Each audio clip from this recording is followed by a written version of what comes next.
ഇത് കരിഞ്ചീരകം, ഉലുവ, ഇത് കഞ്ഞവെള്ളം വാർത്ത് വെച്ചിരിക്കുകയാണ്. അപ്പോൾ ഈ കഞ്ഞവെള്ളം വാർത്ത് വെച്ച് ചൂടോടിരിക്കുക. അപ്പോൾ ആ ചൂടോടിരിക്കുന്നതിനകത്ത് ഞാൻ ഈ കരിഞ്ചീരകവും ഈ ഉലുവായും കൂടെ എടുത്തിടാൻ പോവുകയാണേ.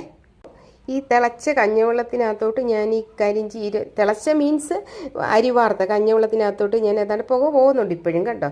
കഞ്ഞവെള്ളത്തിനകത്തോട്ട് ഞാൻ ഉലുവായും കരിഞ്ചീരകവും ഇട്ട് ഇനി നാളെ രാവിലെ ഈ സമയമാകുമ്പം ഇത് അരിച്ചെടുക്കും.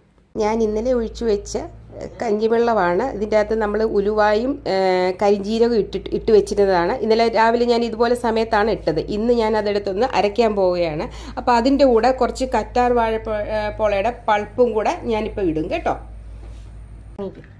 ഹായ് ഗൈസ്, ഞാനിത് അരിക്കുകയാണ് ഒരു സ്റ്റെയിനർ ഉപയോഗിച്ച്. ഇത് അരിച്ചിട്ട് ഇതെടുത്ത് ഞാൻ മിക്സിയിലൊന്ന് അടിക്കും. ഞാൻ നിങ്ങളെ കാണിക്കുക. അത് ഇപ്പം ജസ്റ്റ് ഒന്ന് അരിക്കുന്നത് കാണിക്കുക കേട്ടോ. ഓക്കെ, ഞാൻ ഇത് അരിച്ചു കഴിഞ്ഞ സാധനമാണിത് കണ്ടോ. ഇത് ഇത്ര അരിച്ചു കഴിഞ്ഞു. ഇനി ഞാനിതൊരു മിക്സിയിൽ നമ്മളിതെടുത്ത് വെച്ചിട്ടുണ്ട്. എന്താ, അലോവേരയുടെ പൾപ്പ് എടുത്ത് വെച്ചിട്ടുണ്ട് കണ്ടോ. ഈ അലോവേരയുടെ പൾപ്പിനൊപ്പം ഞാൻ ഇതും കൂടെ അങ്ങ് ഇട്ട് കൊടുക്കും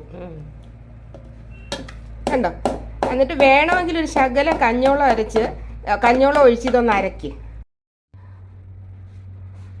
ഓക്കെ, ഞാനിത് മിക്സിയിലൊന്ന് അടിച്ച് ഇത് നല്ലവണ്ണം ഒന്ന് കൈയിട്ട് നമ്മളതൊന്ന് റൗണ്ട് ചെയ്ത് മിക്സാക്കി വെക്കണം. മിക്സാക്കി വെച്ചിട്ട് ഈവനിങ്ങിൽ ഇതെടുത്ത് ഫ്രിഡ്ജിനകത്ത് വെക്കണം. എന്നിട്ട് നമ്മുടെ ആവശ്യാനുസരണം നമുക്ക് യൂസ് ചെയ്യാം. ഓക്കെ. ഇപ്പം നിങ്ങൾക്ക് ഇത് പിന്നെ ഉപയോഗിക്കാൻ നേരത്തെ അരിച്ചെടുക്കുക. അരിച്ചില്ലെങ്കിലും കുഴപ്പമൊന്നുമില്ല. അതുപോലെ തന്നെ നമ്മുടെ തലയിൽ ഒരു 20 മിനിറ്റ്സ് നമ്മുടെ തലയിൽ തേച്ചുകൊണ്ടിരിക്കുക. തേച്ച് കഴിഞ്ഞിട്ട് ഷാമ്പൂ ഇട്ട് കഴുകുക, അല്ലെങ്കിൽ ചുമ്മാ കഴുകുക. ഞാൻ ചുമ്മാ അങ്ങ് കഴുകത്തേ ഉള്ളൂ. പിന്നെ അല്ലാതെ ചുമ്മാ കഴിച്ചാൽ ചിലർക്ക് ഈ കഞ്ഞിവെള്ളത്തിൻ്റെ ഒരുപാട് മണം ഒന്നും പിടിക്കത്തില്ല. അത് കാരണം ഷാമ്പൂ ഇട്ട് കഴിയുന്നതായിരിക്കും. കഴിവേണ്ടിയവർക്ക് കഴിയാൻ നോ പ്രോബ്ലം. അപ്പം നിങ്ങളിതൊന്ന് ട്രൈ ചെയ്ത് നോക്കുക. ഓക്കെ. ലോങ് ഹെയർ ഇഷ്ടപ്പെടാത്ത വളരെ ചുരുക്കം പേരേ ഉള്ളൂ.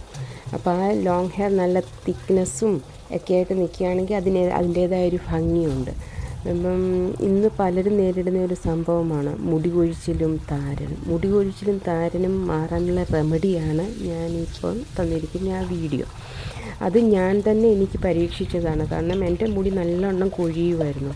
അങ്ങനെ എൻ്റെ ഒരു ഫ്രണ്ടാണ് പറഞ്ഞത് കഞ്ഞിവെള്ളത്തിനകത്ത് മുടി കഴുകി